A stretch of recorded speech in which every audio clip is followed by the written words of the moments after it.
സച്ചിദാനന്ദ മാഷ് ഒരു ഉജ്ജ്വല ഇടതുപക്ഷക്കാരനാണ്, തർക്കമില്ല. ഞാൻ ഒരു കാര്യം പറയുന്നു, അടിയന്തരാവസ്ഥയുടെ സമയത്ത് രണ്ട് പ്രധാനപ്പെട്ട ആളുകൾ ജയിലിലായിരുന്നു. രണ്ട് പ്രധാനപ്പെട്ടവർ. ഒന്ന്, കേരളത്തിൻ്റെ മുഖ്യമന്ത്രിയായ ശ്രീ പിണറായി വിജയൻ അന്ന് ജയിലിലടയ്ക്കപ്പെട്ട ആളാണ്. രണ്ട്, സാഹിത്യ അക്കാദമിയുടെ പ്രസിഡന്റായ സച്ചി മാഷ് അന്ന് ജയിലിലടയ്ക്കപ്പെട്ട ആളാണ്.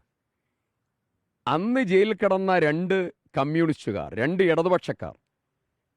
ഇടതുപക്ഷക്കാർ ഇന്ന് പരസ്പരം തിരിച്ചറിയുന്നു എന്നുള്ളതാണ് ഇതിൻ്റെ ഏറ്റവും പ്രധാനപ്പെട്ട കാര്യം. സച്ചിമാഷ് ഇന്ന് അന്ന് ജയിലിൽ കിടന്ന പിണറായി വിജയനിൽ നിന്ന് ഇടതുപക്ഷ മനോഭാവം പോയി എന്ന് വളരെ കൃത്യതയോടുകൂടി വരച്ച് കാണിക്കുകയാണ്. അത് ചെറിയ വരച്ച് കാണിക്കലല്ല, ഉജ്ജ്വലമായ വരച്ച് കാണിക്കലാണ്. അതിന് ഒത്തിരി സംഭവങ്ങൾ നമ്മുടെ മുമ്പിലുണ്ട്. അത് സാറാ ജോസഫ് ആണെങ്കിലും സച്ചിദാനന്ദ മാഷാണെങ്കിലും ഇവരൊക്കെ കേരളത്തോട് പറഞ്ഞു വെക്കുന്നൊരു കാര്യമുണ്ട്.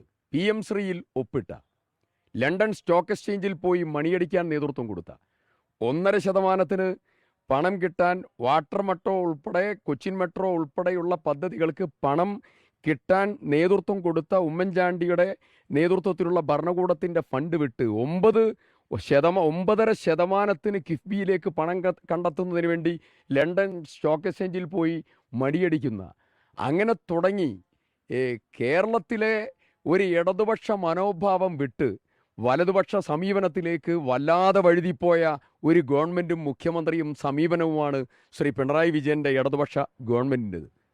ഈ ഗവൺമെൻറ്റിനെതിരായി കേരളത്തിലെ ഇടതുപക്ഷ പ്രവർത്തകന്മാരും ചിന്തകന്മാരും എഴുത്തുകാരും സാംസ്കാരിക പ്രവർത്തകന്മാരും വലതുപക്ഷ വ്യതിയാനത്തിനെതിരായിട്ടുള്ള വലിയ ശബ്ദമുയർത്തുകയാണ്. അതൊരു ചെറിയ ശബ്ദമല്ല. ഇത് സച്ചിദാനന്ദ മാഷയുടെ ഒറ്റപ്പെട്ട ശബ്ദമല്ല. ഇത് യഥാർത്ഥ ഇടതുപക്ഷ പ്രവർത്തക, കേരളത്തിൻ്റെ ഒരു ഇടതുപക്ഷ മനോഭാവമുണ്ട്. ആ ഇടതുപക്ഷ മനോഭാവം സാമുദായിക ഒരു സാമുദായിക സംഘടനകളുമായിട്ടുള്ള ഐക്യപ്പെടലിൽ നിന്ന് മാറി വർഗീയതയെ താലോലിക്കുന്നതായ ഐക്യപ്പെടലിലേക്കുള്ള പിണറായി വിജയൻ്റെയും ഇടതുപക്ഷത്തിൻ്റെയും ഒരു വ്യതിയാനമുണ്ട്.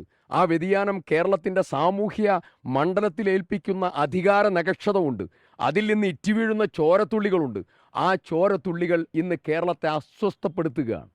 ആ അസ്വസ്ഥതയുടെ പ്രതിഫലനമാണ് സച്ചിദാനന്ദ മാഷുടെയും സാറ ടീച്ചറുടെയും ഒക്കെ സാറാ ജോസഫിൻ്റെയും ഒക്കെ വളരെ ഗൗരവതരമായിട്ടുള്ള പ്രതികരണം.